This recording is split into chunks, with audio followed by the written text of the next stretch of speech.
The island of Jeju sits just off the southern coast of South Korea, and it is known for its beautiful natural scenery.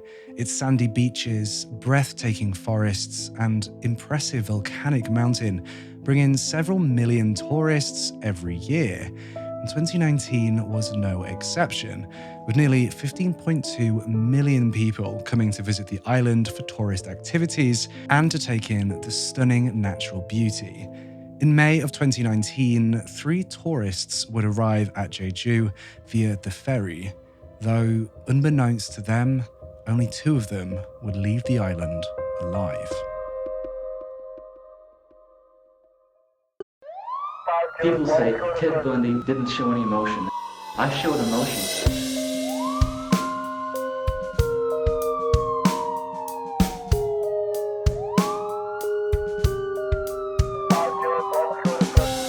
I'm not guilty.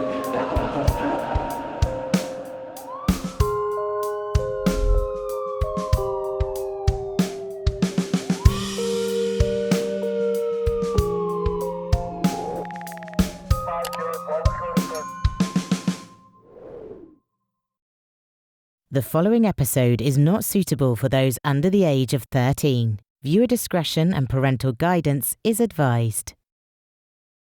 Before we delve deep into today's case, I'd just like to thank this episode's sponsor, Babbel.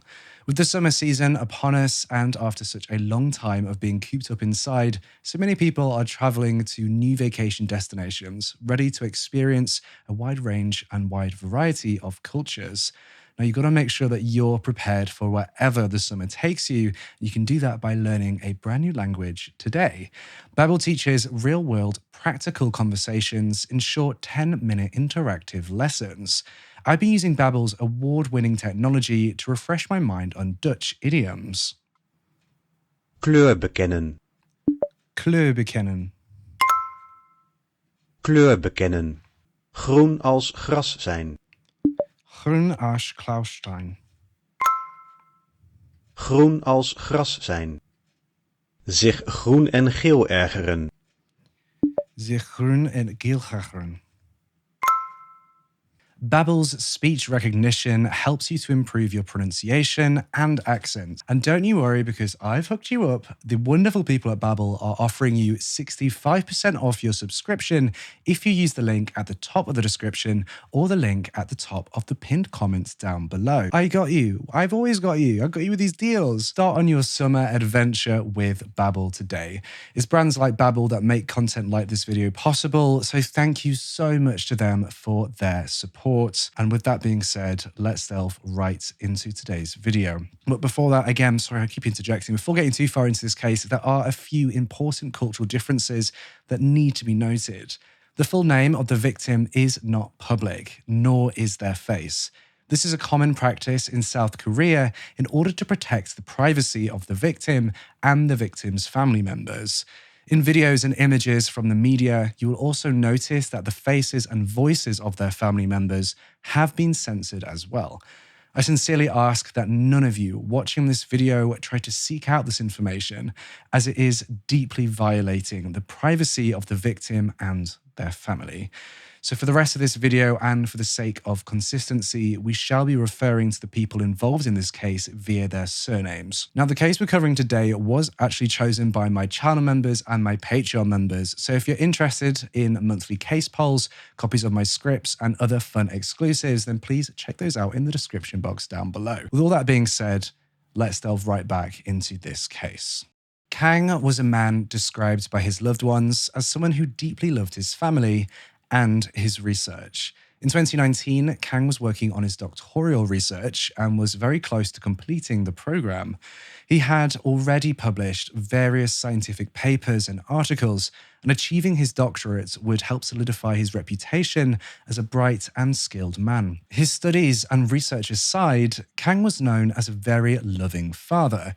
You see, in 2013, Kang welcomed his first child into the world with his wife at the time, who was called Koh. Though, sadly, the union between Kang and his wife Koh wouldn't be destined to last, as 4 years after the birth of their first child, they would divorce in 2017. This son, whose name is also protected for privacy reasons, was very loved by his father. Despite his love for his son and his interest in being around his son, Kang was never able to visit him. According to text records and testimony from those close to him, Kang was barred from visiting his son by Koh, his ex-wife, and her family. On various occasions, Kang expressed frustration, stating that texts and calls regarding visitations would go unanswered, or on the occasions where his calls were answered, his requests to see his son would be denied. Regardless of this, Kang often purchased or made gifts with the intention of giving them to his son when they would be reunited. He would always brag to people about his son, describing how kind, smart, and handsome he was to anyone who would listen to him. More than anything, his son was his pride and his joy.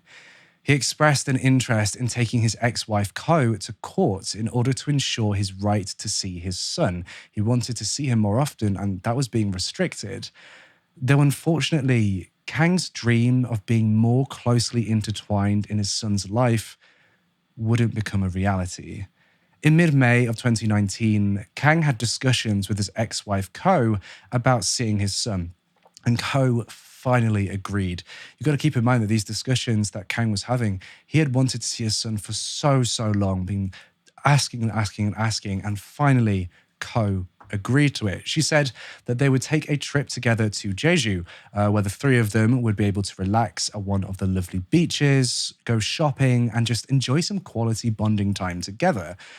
Now, this sudden change of heart left Kang stunned, but excited, and he happily agreed to the trip, relieved to know he would finally be with his son again. Regardless of the strangeness of Koh's uncommunicated plans, Kang, who was still very overwhelmingly excited to be reunited with his son, agreed to the extension of the trip. Witnesses in Jeju who remember seeing the three of them stated that Kang, Koh, and their son seemed to be getting along quite well, enjoying the shops and other activities around the area of the island where their lodgings were. For the time being, things were normal and even happy for the trio. However, while Kang and his son were focused on their reunion, Koh's mind was somewhere else, somewhere much darker. After a long day of activities, the three of them returned to the vacation home, where Koh made curry for dinner. It is at this point that details of what transpired between Koh and Kang become sparse. What we do know is that the evening of Saturday, the 25th of May, 2019, was the last time that Kang's family had true, verifiable contact with him. Police suspect that this was the night of Kang's death.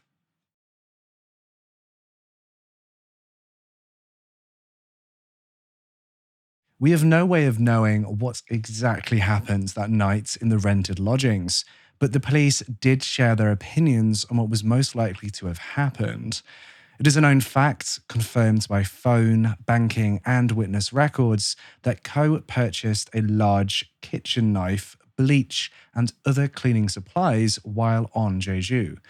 Police suspect that these tools were used to kill and dismember Kang. It is assumed that Koh spent the next few days cleaning the vacation home, and in this task, she was very thorough. I would like to note that in the reports and articles discussing this, there is no note of the whereabouts of their son. However, I can confirm that he was not killed or attacked during the ordeal. This lack of detail is likely to further protect the boy's privacy, and again, I urge those watching to respect that privacy and not search for any information regarding him. On Monday, the 27th of May 2019, 2 days after Kang had last been seen alive, Koh checked out of the vacation home in Jeju. At about 4:30 p.m, Kang's family received a text message from Kang's phone, but they were not reassured by this communication. And with their suspicions growing by the minute, Kang's family called the police at 8 p.m. to alert them that something could be wrong. Though they knew the likelihood of their call being taken seriously was quite low. According to the chief of the investigative team at Jeju Dongbu Police Station, statistically, most men who disappear return home of their own accord. So calls about missing men are disproportionately dismissed. Quote, over 90% of adult men reported as missing return home voluntarily, and they are considered a low-risk group as far as disappearance cases are concerned. Kang's family knew this, and they made a last-minute decision. Instead of telling the police they felt that Kang was missing, they said that he was suicidal. They insisted that they would like a welfare check to be conducted on Kang to ensure the safety of their beloved son. Due to the suicide rates for men in South Korea being a little over twice the rate for women, according to Statista research departments, this call was much more likely to have action taken on it than a missing persons call. As Kang's family had suspected, their welfare call was taken almost immediately seriously by the police, with the officers assuring the family that they would check on Kang to ensure his safety and that he was still alive and well. However, when police arrived on scene, Kang was nowhere to be found, nor was his ex-wife Koh or their son.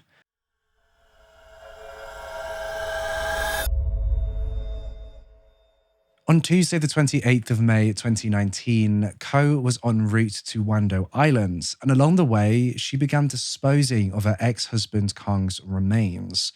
She threw various parts of his body wrapped in plastic into the sea. On Wednesday, the 29th of May 2019, at Kimpo in Gyeonggi province, Koh continued to dispose of her ex-husband's remains. It was in Kimpo that Koh destroyed more of Kang's remains while visiting her father's residence. She did so by incinerating as much of Kang as she could.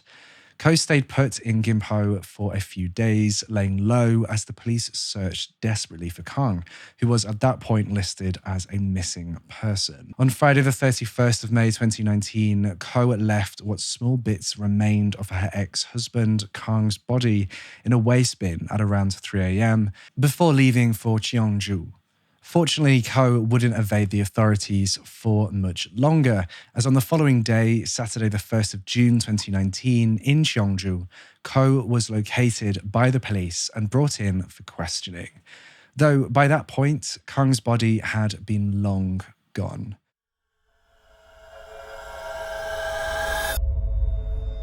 When the police questioned Koh about the disappearance of her ex-husband, she denied knowing anything. Koh claims that her ex-husband had stayed with her and their son peacefully, and that he had left the following morning with no issue.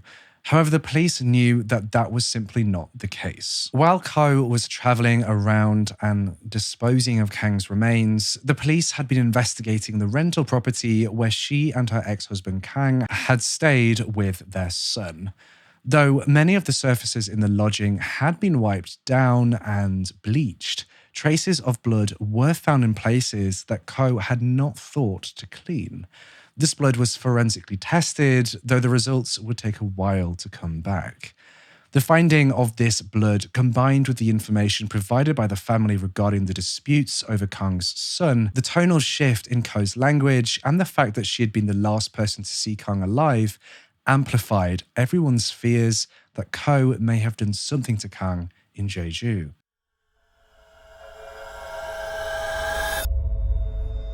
On the 4th of June 2019, the courts officially put out an arrest warrant for Koh for the murder of her ex-husband. Koh was subsequently arrested outside of her apartment complex in Cheongju and taken back to be reinterrogated by the police. In this interview, Koh's story changed from one of her not knowing anything about Kang's disappearance to one of alleged self-defense. Koh claimed to the investigators that she had indeed used the kitchen knife to attack Kang, the kitchen knife she had bought alongside bleach and other items on the island, but she had only used this kitchen knife to protect herself from the man who, according to her, attempted to sexually assault her. She told a story of how an angry Kang who had lost his temper when she had refused him sex, a Kang that intended to rape her, but investigators did not believe her one bit. The day after Koh's arrest, keen-eyed workers at a waste management plant in Incheon made a grim discovery, uncovering small fragments of what they believed to have been human remains. When police investigated the claim, they confirmed that the bones were indeed that of a human. By tracing back the deliveries of waste, it became clear that the waste being handled that day was from one of the locations that Koh had been in the immediate time frame after Kang's death. The police at this point were convinced that these bone fragments found at the waste management plant were from Kang. But due to how burnt the remains were, no conclusions could be drawn regarding the identity of the individual via testing. However, better news in regards to forensic evidence was not too far away for the investigators. On the 10th of June 2019, the blood that the police sent off to be forensically tested from the rental property that Koh, Kang, and their son had stayed at came back, and it came back as a positive match for Kang. Alongside this, a toxicology screen shows that an over-the-counter drug called zolpidem was in Kang's system at the time of his death. Zolpidem, also sold under the brand name Ambien, is a sleeping pill meant to aid those with insomnia by helping them fall and stay asleep. The presence of this drug in Kang's blood made no sense to his family, who stated he'd never used a medication like that before, as he didn't need it. Another piece of evidence emerged from the investigation regarding the zolpidem. You see, on the 17th of May 2019, mere days before Koh would go to Jeju with Kang and their son, Koh purchased a box of the sleeping drug from a pharmacy in Seoju. When questioned about the sleeping pills, Koh doubled down on her story, confident that she would be able to pin this on Kang. Her confidence came from experience, because this was not the first mysterious death in Koh's life that she had been connected to and questioned in regards to.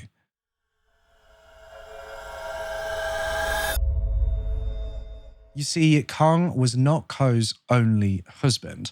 At the time of Kang's murder, Koh had been married to another man, surnamed Hong. Now, before marrying Koh, Hong had been married to another woman with whom he had had a son, who was about 5 years old when Hong married and moved in with Koh. They lived together in the same Cheongju apartment complex that Koh would later be arrested outside of for the murder of Kang. Everything was seemingly going well with the new union until the unthinkable happened. On the 2nd of March 2019, Hong's biological son was found dead from suffocation. Emergency services were contacted, but there was nothing that could be done to save the boy, whose lights had just been snuffed out at a horrifically young age. It was suspected that the boy had died in the late hours of the 1st of March 2019. However, the emergency call did not happen until the following morning at around 10:10 a.m. when the boy's body was found. Both Koh and Hong were brought in for questioning after the incident, but it was officially closed as an accidental death not long after, as it was assumed that whatever had happened to cause the death of the boy was not on purpose, based off of the questioning of both Koh and Hong. It should be noted that coverage of this incident is sparse and at times conflicting, so I've only included details that are the most reported on and verifiable. The case remained closed as an accident after the initial investigation until the murder of Kang.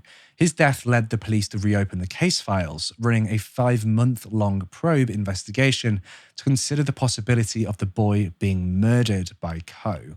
She would later be acquitted of the possible murder of the boy due to a lack of evidence. Not much more could be found on this aspect of Koh's life and potential criminal activity. We may never know whether or not Koh was truly behind the death of the young boy, but the likelihood of the two deaths near her in that capacity doesn't feel like much of a coincidence.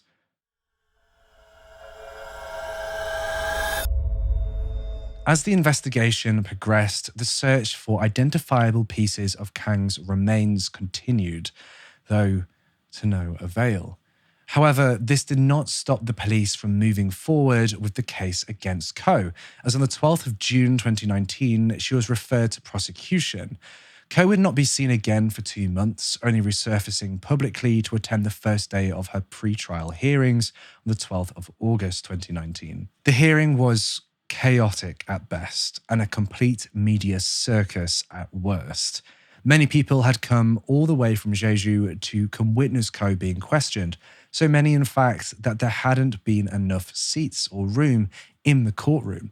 Spectators overflowed into the hallways, demanding that the doors of the courtroom be left open so that they could hear the proceedings properly. During the hearing, Koh's attorneys doubled down on her story of self-defense, claiming that Kang had approached Koh while she was washing the dishes after dinner, requesting sex from her. She then claims that after denying sex to him, Kang became enraged, attacking her. Koh stated that she had grabbed the knife to protect herself from the man who so easily towered over her in height. Her attorneys claims that if the court wished to check if there were defensive wounds on Koh from the struggle, then they could, claiming that, quote, if the defendant had the intention of murder, she would not have exposed herself on closed-circuit TV, whatever that means. Kang's family attorney, however, denied these claims, stating that they were outrageous, that they crossed a line and, quote, dishonored the deceased. Many of the spectators echoed these sentiments, with many loudly heckling Koh, who kept her head down and hair covering her face for the duration of the hearing. Spectators were noted to have been shouting, quote, murderer and, quote, show us your face. One onlooker even told reporters, quote, they were even trying to use the little boy to their defense. When Koh was asked at the end of the hearing whether or not she would like a trial by jury, Koh denied. When Koh left the courtroom to be escorted back to the prison, even more chaos erupted. The heckling and demands for her to show her face and bear her shame escalated, leading to a woman in the crowd rushing her, pulling her hair and screaming at her. It isn't noted anywhere if that woman faced any repercussions for those actions, but judging by the overwhelming animosity towards Koh, my assumption is that there were no repercussions. While Koh's hearings were being carried out, Koh's husband at the time, Hong, had a lot to say. Hong publicly accused Koh of killing his young son, her stepson, as we previously discussed. This accusation took the media by surprise, and it spread like wildfire. The woman who'd killed a husband had also killed a child. It was so hard for the media to not discuss. Koh, however, would not take this. In mid-August, amidst her trial for killing Kang, Koh would file a defamation suit against Hong, claiming Hong framed the situation in a light that was unfairly putting the child's death in her hands.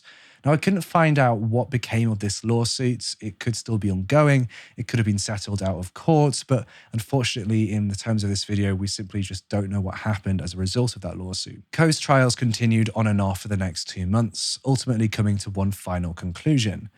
Koh was found guilty of murdering her ex-husband, Kang. There was a general sense of relief and even happiness in the communities of Jeju Island and around Korea. As the court prepared to sentence Koh, the prosecutor said, quote, the defendant Koh murdered a father in front of a son and a son in front of a father. Both cases derive from her contempt towards human life, and she has not shown any signs of remorse. This was followed by a sentencing request. They did not want Koh to serve out her life in prison. They wanted Koh to die. Though it has not been carried out since December of 1997, South Korea does still have a death penalty, with the execution method being a death by hanging. There are several inmates still on death row in Korea waiting to either see the 1997 mandate lifted or to serve out their life there. Despite her actual execution being unlikely, prosecutors, as well as some members of the Korean public, wanted Koh to receive a death sentence. Many felt that her crime was simply too heinous and that she should meet the same fate as her ex-husband and potentially her stepson. In spite of these outcries, on Thursday, the 20th of February 2020, Koh was sentenced by the court to serve out the rest of her natural life in prison. Though the prosecution didn't get the exact sentencing that they wanted, they, along with the family of Kang, were satisfied that the woman who stole the life and future of Kang would not get to enjoy her life freely anymore. This, however, was not the end of Kang's family's suffering. In any case that a family member is killed, moving on is difficult. But in cases where the body of their loved one is not recovered, it is especially hard to cope. To this day, Kang's family plead that anyone with information as to where Kang's remains could be, please come forward. Though the seas around Jeju and the ferry route were searched heavily during the initial investigation, Kang's family still long for the opportunity to lay at least part of Kang to rest. In an interview, a member of Kang's family said, quote, "I know we can't retrieve his body. I begged the police, the press, for any trace of my brother. A strand of hair, a piece of fingernail. The flyers for the remains search are out now. There's reward money." For now, Kang's memorial resides in his family's home, a small altar with his photograph and a few of his personal items and offerings. It sits beside containers of his son's clothes, his son who is still under the custody of Koh and her family. Amongst the items is a case for his contacts and a pair of his glasses. The family member went on to explain that Kang's father had left them out for him, as he knew that Kang was wearing contact lenses at the time of his death and that his eyes must be tired. Despite it all, Kang's family keeps pushing forward, ensuring that his work and memory are not left to fade away. Closing off the interview, his family members said, quote, "I can't even cry. I have a lot of work to do. I can commit the rest of my life to defending my brother's honor. That is the only thing that I can do for him, and I'm not going to give up." Truly a heartbreaking ordeal and case overall. What did you think about today's case? Do you think that Koh was indeed behind the death of her stepson and managed to get away with it? Do you think her sentence was harsh enough, or do you agree with the prosecutors that she should be sitting on death row? Let me know your thoughts and opinions down in the comment section below. As for me, I personally just hope that somehow, some way, the family are able to have some of Kang's remains returned to them and they're able to move forward with his loving memory in their hearts. And that brings us to the end of our coverage of this case. If you have a case that you want me to cover, head on over to requestacase.com and send in your submissions there. You can also see what other people have submitted and place your vote on what I should cover. So if you don't want to miss out on giving me your input, head over to requestacase.com. Thank you again to Babbel for sponsoring this episode. Use the link down below to get 65% off your subscription, or the link in the pinned comment. Make sure to subscribe to this channel and hit that bell icon so you can be notified every single time I post a brand new true crime video, just like this one. You don't want to miss out on my live true crime deep dives that we do here on my YouTube channel almost every Saturday at 10 p.m. UK time. Although this month, in the month of August of 2022, there will be no live streams as we are working on getting our main channel videos going and getting these cases out there. And with all that being said, I will see you in the next case.